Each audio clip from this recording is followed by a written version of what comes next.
While I'm fairly well known for my love of cars, there's something else that I'm attached to as well, and that is high quality watches. The funny thing is, both those worlds are doppelgangers of one another. I mean, there's the whole watch community and the whole car community, and while there's a lot of overlap between those two, the two sides are the same. The appeal of watches, the investment potential of watches is sort of the same as the investment potential of cars, and the owners are all sort of the same. The advantage to watches is you can put $1 million worth of watches in your pocket, whereas it's pretty hard to put $1 million worth of cars in your pocket.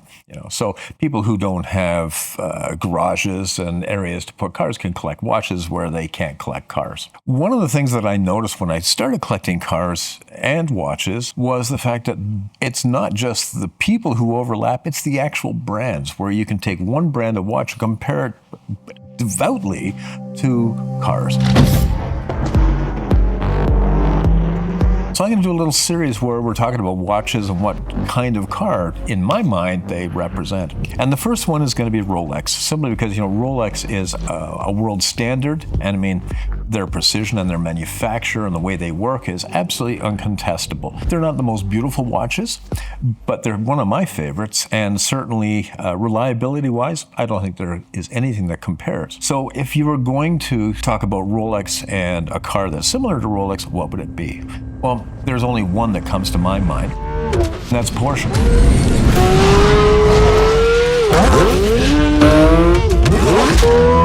When you buy a Rolex and it's on your wrist, just about everybody knows a Rolex when they see it, and that's a sign of accomplishment. If you have a Patek Philippe, not so much. You might be in a room where a couple of people know what a Patek Philippe is, but the general public doesn't acknowledge just a watch. But a Rolex is a Rolex. Well, a Porsche is the same way. You could have some exotic car that's not too out there. And people go, yeah, that's nice. But a Porsche is a standard where, you finally made it. You put a 911 in your garage. Well, Rolex is the same. You go out, you buy yourself a nice Rolex Submariner, or you go out and buy a nice 911. And the two brands mean the same kind of thing to people, and they both are incredibly reliable. Now, everybody knows Porsche's not my favorite brands because I've always thought the Porsche designers were pretty lazy. I don't think a new model of a car should be based on its ashtray lid.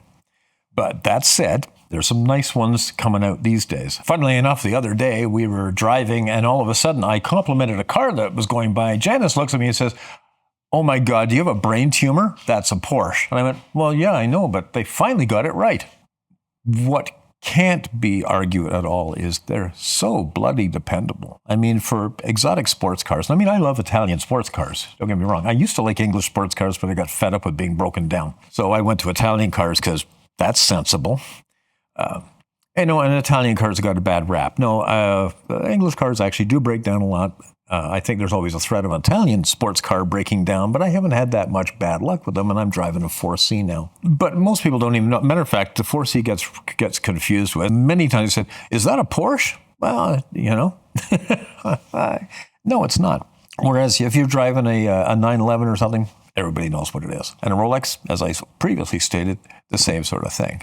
They have a lot of different models, and those models range from sort of entry level all the way through to, holy cow, I can't get my hands on that. And, Porsche is the same way. I mean, GT3 Porsches are well beyond the means of a guy who's just running out and buying a bottom level car for, $50,000, $60,000, $70,000. And the same goes for Rolex. You got to get a nice date just for $6,000 or $7,000, whereas you can go to $250,000 easily for some of the really dramatic Daytonas that are in gold and with jewels and limited editions. They're very similar that way.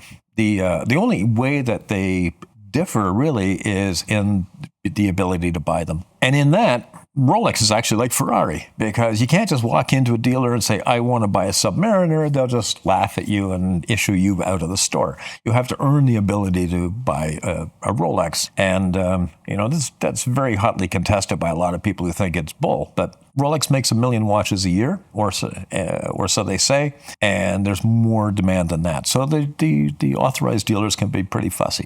You can walk into a Porsche dealership and buy a Porsche. You can't walk into a Ferrari dealership, though, and just buy a Ferrari because Rolex actually seems to have modeled their sales system on what Ferrari's been doing.